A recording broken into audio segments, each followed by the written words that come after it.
Sejam bem-vindos! Fique agora com o programa Espiritismo em Nossas Vidas com Wagner Ideale, sempre com temas que estão ligados ao nosso dia a dia. Olá pessoal, vamos a mais um programa, o Espiritismo em Nossas Vidas. E hoje nós vamos iniciar um novo livro, uma nova análise de obras da codificação. Hoje nós vamos falar sobre o principiante espírita. Quem tem acompanhado o nosso programa tem percebido que já há um bom tempo nós estamos fazendo um trabalho de análise de livros espíritas. Não seria bem análise, mas um resumo para incentivar a pessoa que está assistindo a ir atrás do livro e ler. Não é uma obra de romance que você não pode falar o final. Não, são obras profundas da filosofia, da ciência, da religião espírita, onde às vezes até a gente já leu. Você já leu o Principiante? Já li há muitos anos atrás, nem lembro mais o que tinha nesse livro. Então eu estou conversando um pouquinho, e assim nós fizemos com as obras de Joana, com as obras de André Luiz, com as obras de Kardec. Estamos no finalzinho já das obras de Kardec e vamos para uma próxima. Estamos estudando qual o escritor espírita que nós vamos abraçar para fazer esse, não vou dizer trabalho, mas esse estudo preliminar sobre as obras. Bom, então fica claro que o nosso objetivo não é que você não leia a obra, o que o Wagner falou, já entendi o que o livro tem. Não. O livro tem muito mais do que eu estou falando. O livro, ele é um manancial de conhecimento muito grande. Todos eles, todo livro espírita tem muito material para a gente estudar, refletir sobre o que nós estamos estudando e viver essa realidade. Esse livro, ele é dividido em 2 capítulos. Na verdade são 3 capítulos, mas vamos lá. O importante é que são os subcapítulos que tem dentro do livro, que é o que nós vamos comentar. Ele tem 104 páginas e, claro, é um livro também de Kardec. Esse livro, ele tem uma parte dele que são noções de espiritismo. Então, se você precisa dar um livro para alguém que está começando na doutrina, esse é um livro leve, o Principiante Espírita, e dá aquele beabá da doutrina espírita. O beabá. Lembrando, pessoal, que nós temos que tomar bastante cuidado com o que acontece no mundo. Hoje, graças à internet, as informações espíritas estão chegando mais rápido para a gente, o que é muito bom. Muita coisa boa a internet nos dá, mas também a internet causa um monte de problemas, todo mundo sabe disso.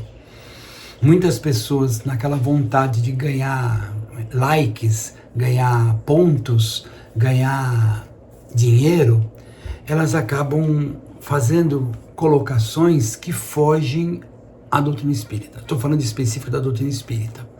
Ou seja, quando você assistir um vídeo, tenha um senso crítico.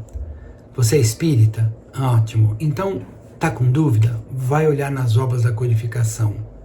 Você não é espírita? Está entrando na doutrina espírita? A pessoa falou uma coisa meio estranha? Procure alguém equilibrado, que tenha conhecimentos espíritas, para te definir aquele ponto corretamente dentro da ótica espírita. Que o espiritismo está com a razão, o espiritismo é a última palavra do mundo? Não, o espiritismo não é. Mas o espiritismo tem explicação em função da imortalidade da alma, em função da reencarnação. As coisas, o espiritismo tem uma explicação. O ateísmo não teria. Você tem uma criança ali vivendo uma vida materialmente legal e a outra vivendo uma série de problemas. Você tem uma outra criança que tem uma capacidade de desenvolver música e outro não tem. Por que será isso? Claro, o ateu vai dizer, isso é obra do acaso. Aquele nasceu com uma capacidade intelectual extraordinária, o outro não tem essa capacidade. Essa é a resposta. Não tem outra. Como é que você vai dar uma resposta para uma criança de 5 anos que toca piano? Um Mozart que com 5 anos compunha obras. É um gênio. Puxa, que legal. E o outro não. O outro não. Isso é uma obra do acaso. O Espiritismo vai falar não. Um conquistou ao longo de suas encarnações. Ele fez aquilo que todos nós fazemos todos os dias. Nós decidimos, nós escolhemos.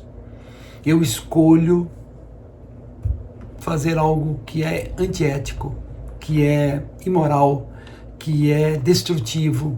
E o outro não, o outro escolhe fazer uma coisa legal. Ele vai ter o retorno, como eu também terei o retorno.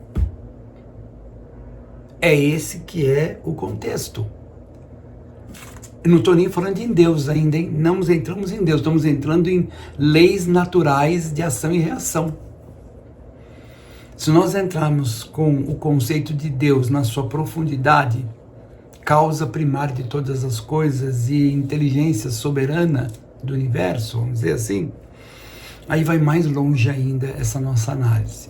Mas como eu não posso provar a existência de Deus, mas o ateísta também não pode provar a não existência, nós ficamos num ponto em que o Espiritismo chama de fé raciocinada. Eu acredito em Deus e eu tenho pontos que me levam a acreditar. Bom, vamos trabalhar. Vamos lá. A segunda parte do livro chama-se Solução de Problemas da Doutrina Espírita. Eu olho para o lado porque meu notebook está aqui do lado, tá, pessoal? Solução de Problemas pela Doutrina Espírita. Então vamos lá. O primeiro ponto, ele vai tratar sobre o que é espírito. Espírito é um universo, os espíritos vivem num universo paralelo ao nosso. Nós vivemos num universo palpável do mundo físico. Os espíritos vivem num mundo extrafísico, em que os espíritas gostam de chamar de mundo espiritual. Tem 1000 nomes que eu posso chamar, mas vamos chamar, como fala no Doutrina Espírita, um mundo espiritual, ou a espiritualidade. Mas na verdade é um mundo extrafísico, é um mundo que vibra numa frequência diferente do mundo físico. Entenderam? Pois é. E o que são os espíritos? Somos nós. Nós somos espíritos. Estamos vivendo uma experiência no corpo físico. Quando nós desencarnarmos, nós voltamos ao estágio que nós estávamos, ou seja, espíritos.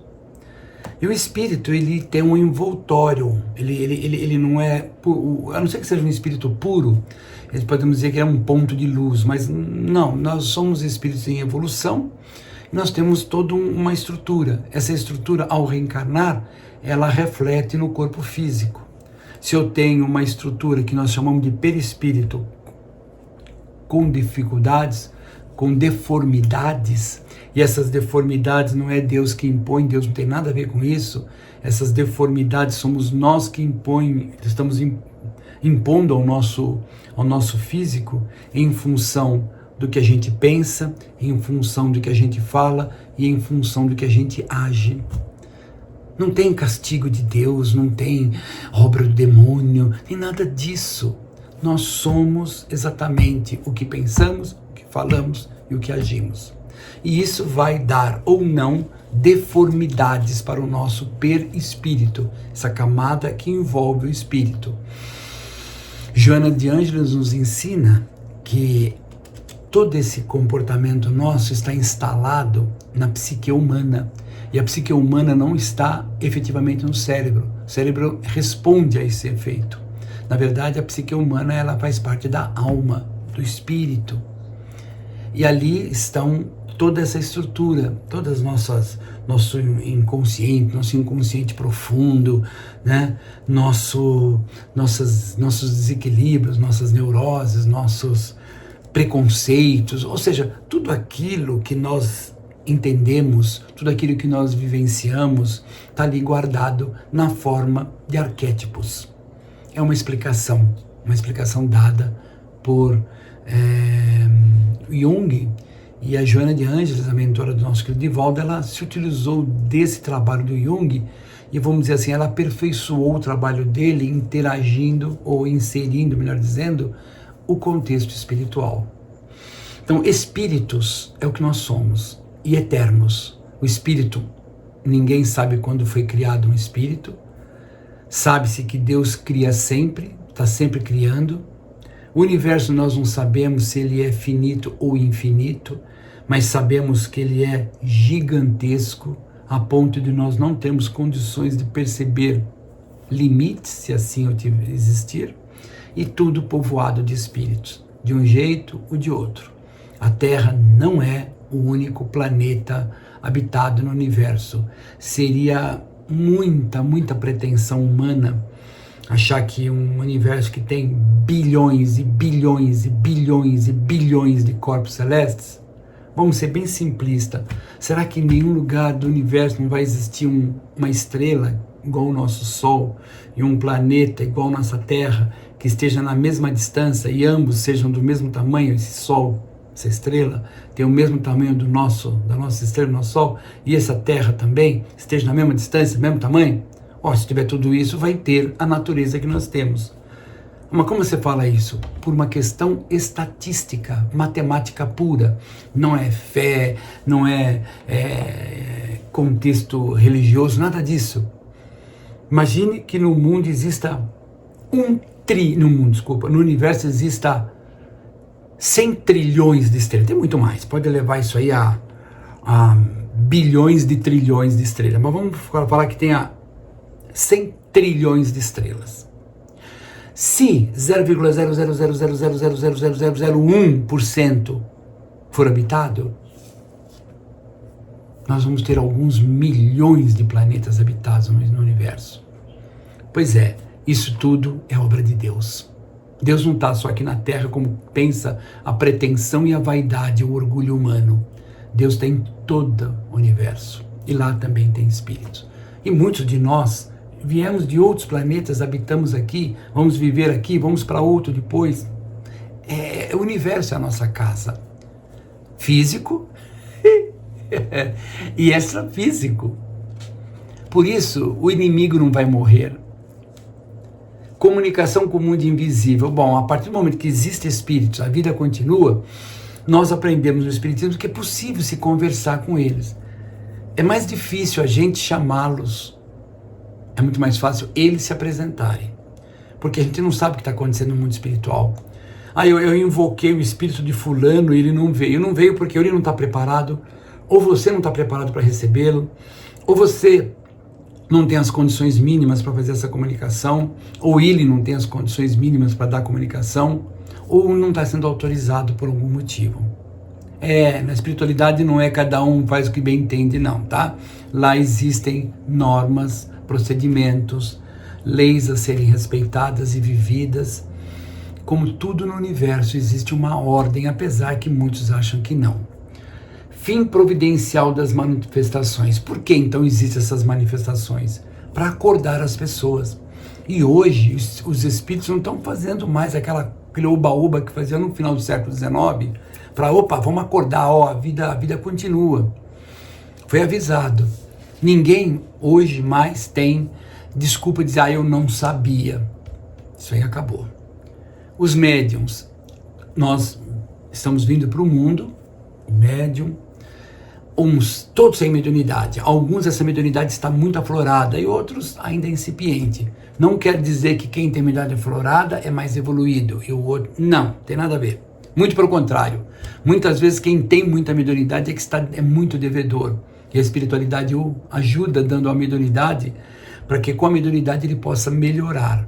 Então, o médium é um caso à parte. Nós podemos até fazer um programa só falando do que é mediunidade, como já fizemos já uns 2 anos atrás ou mais, mas podemos repetir. O escolho das mediunidades, né? Escolhos aí não é escolher mediunidade, escolhos são os problemas que ela causa. Se eu não tratar a mediunidade como se deve, eu posso gerar um problema gravíssimo na vida, chamado obsessão. Ela pode ser uma obsessão simples, que com um tratamento médico, um tratamento no centro espírita, resolve. Você mudando sua forma de pensar, resolve. Pode ser uma obsessão mais complexa, chamada fascinação. A fascinação já é mais complicado. Muitas vezes a fascinação vai ter que fazer até tratamento psicológico ou psiquiátrico, porque é sério o negócio.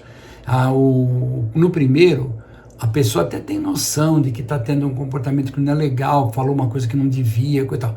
No segundo, o médium está fascinado, ele acha que ele é a melhor bolacha do pacote. Ele acha que ele é o Alto Forrobadó. Tá cheio de gente assim no mundo espírita. E a última, que é a subjugação, que antigamente chamavam de possessão, essa não se elimina com facilidade. É muito tratamento médico, psiquiátrico, é muito tratamento no centro espírita. Tem que fazer os dois. Não é essa história que eu vou no centro, lá eu vou me curar. Não vai atrás disso. Não se deixa levar por isso. Quando falarem isso para você, fica com um pé na frente e um pé atrás. O tratamento médico é fundamental, ok? Depois nós vamos ter a qualidade dos médios, mais ou menos nós já explicamos. É um subcapítulo que vai falar, olha, tem médium legal, tem médium que está se aproveitando, tem médium que fala aquilo que ele acha que deve, porque ele não pode deixar a peteca cair. Nós temos que tomar muito cuidado. É necessário que o espírita tenha aquele comportamento lá com Kardec, sabe? Checa tudo, verifica se realmente aquilo. Eu sou o espírito de fulano de tal. É mesmo? Vamos avaliar. Pode ser que seja, que legal, mas pode ser que não seja. Toma cuidado, vê o conteúdo. Eles falam com as palavras bonitas. Palavra bonita qualquer um fala. Eu entro no ChatGPT aqui e falo, ChatGPT, me faz um texto com palavras maravilhosas sobre tal assunto. Ele faz, lindo. É uma máquina. Palavra bonita todo mundo fala. Precisa ter conteúdo. Precisa penetrar na alma humana, mostrando valores. Charlatanismo, justamente, esse é o grande problema. Eu sou médium, eu não posso deixar a peteca cair, peraí que eu vou escrever um negócio aqui legal que a pessoa vai gostar. Só que assim, eu cobro, tá? Eu cobro, o espírito mandou cobrar e tem uma grana para pagar e tal. Mas cuidado, na internet tá cheio disso. As pessoas, não é só no espiritismo, em outras religiões que eu não vou citar, porque eu falo de espiritismo porque eu vivo o espiritismo. Então eu posso falar. Agora de outras religiões eu não posso, mas você fica esperto.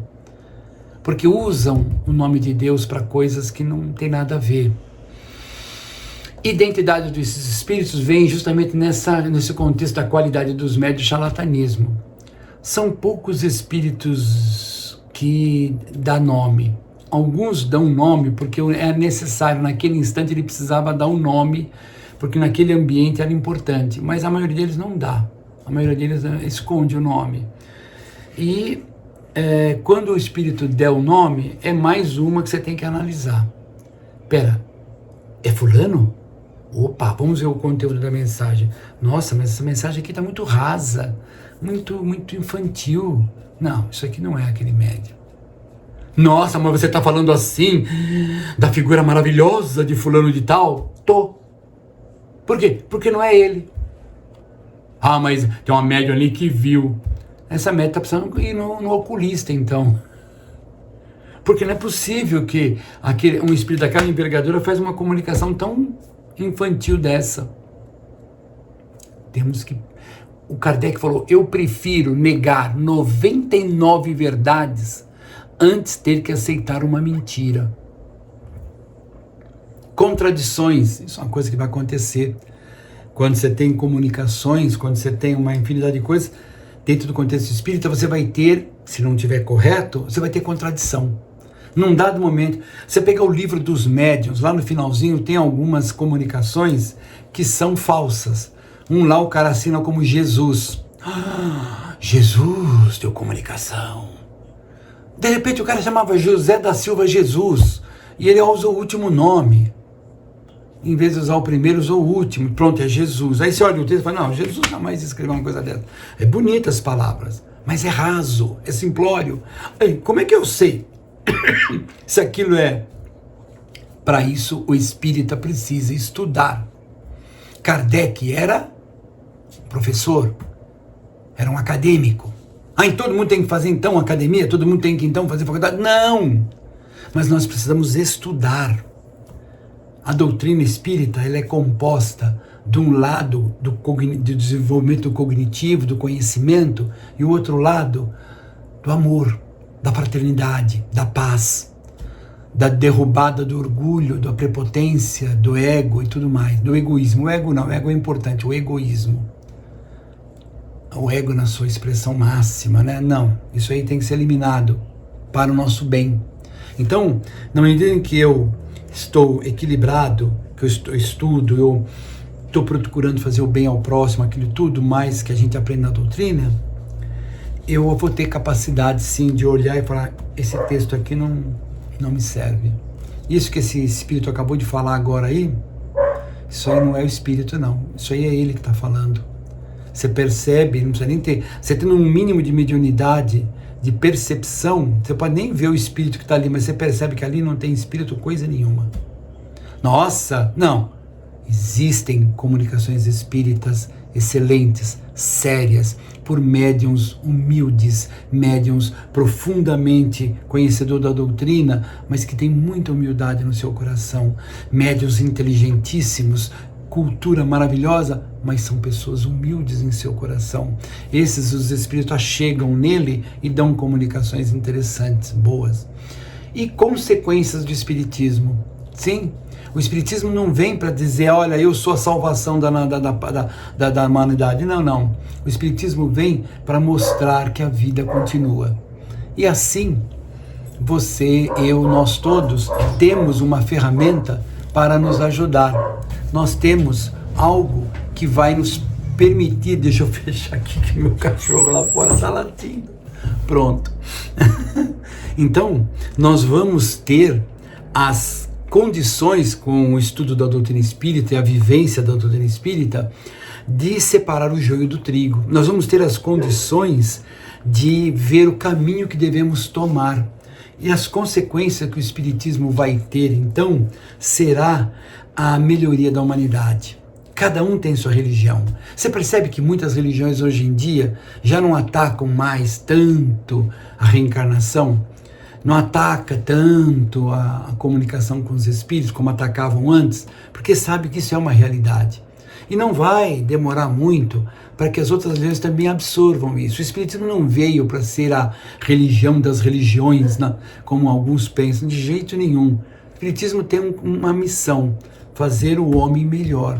Agora, as crenças religiosas, fica cada um com a sua, não tem problema. O Emmanuel disse uma vez num livro, é necessário que o ser humano seja bom. Acreditar em Deus pode ficar até para outra encarnação. É que é muito difícil desvincular uma coisa da outra, né? Mas se você conseguir, não tem problema. Ame, ajude, faça o bem. Ai, meu cachorro quer entrar, pessoal, peraí. Oh, meu Deus do céu, pronto, já abri aqui para ele entrar. Ai, meu Deus. Então, vamos fazer o melhor de nós para conseguirmos absorver esses conhecimentos. O que é fazer o melhor de nós? Justamente o que nós estamos falando minutos atrás. Nós vamos estudar, nós vamos viver esses ensinamentos, vamos, acima de tudo que eu estou falando, amar, perdoar, se amar, ajudar o próximo, naquilo que está a nosso alcance e, se possível, mais ainda.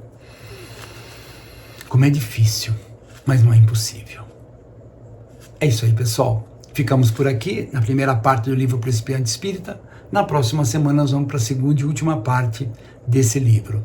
Ficamos todos na paz do Divino Mestre. Tchau, pessoal.